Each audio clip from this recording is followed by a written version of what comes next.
Harga daging ayam ras terus merangkak naik. Jumat 7 Agustus, harga daging ayam di Pasar Sekip Ujung menyentuh Rp50.000 per kilogram. Kondisi ini berdampak pada menurunnya daya beli masyarakat serta penjualan pedagang. Berikut laporan dari tim Liputan Pol TV.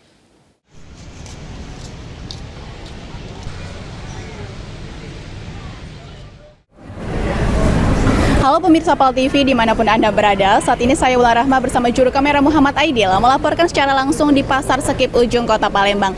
Ya pemirsa, harga ayam ras di Kota Palembang kembali mengalami kenaikan yang tidak terkontrol hingga Rp50.000 per kilogramnya. Kondisi ini tidak hanya menjadi keluhan masyarakat, tetapi juga sebagai konsumen, tapi juga dirasakan oleh para pedagang. Untuk lebih lengkapnya, saat ini saya sudah bersama salah satu pedagang, bersama Ibu Susilawati. Halo Ibu. Halo.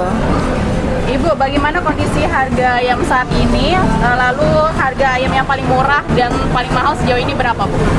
Kalau yang besar harganya 42, kalau yang kecil harganya 50 per kilonya. Apa Bu yang menyebabkan harga ayam ini naik hingga Rp50.000? Berkurangnya stok ayam. Kalau ayam kecil stok ayamnya terbatas, kalau yang besar stoknya banyak. Oke, lalu bagaimana tanggapan Ibu terhadap harga ayam yang naik hingga Rp50.000 ini, Bu? Berkurangnya konsumen daya pembeli. Pelanggan yang rumah makan juga berkurang terhadap ayam kecil. Oke, baik pemirsa, kenaikan harga ayam ras terus menjadi perhatian karena merupakan salah satu kebutuhan pokok di masyarakat.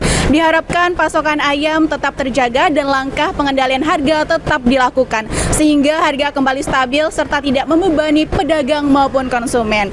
Ya pemirsa, itulah laporan kami. Saya Wulan Rahma bersama juru kamera Muhammad Aidil melaporkan.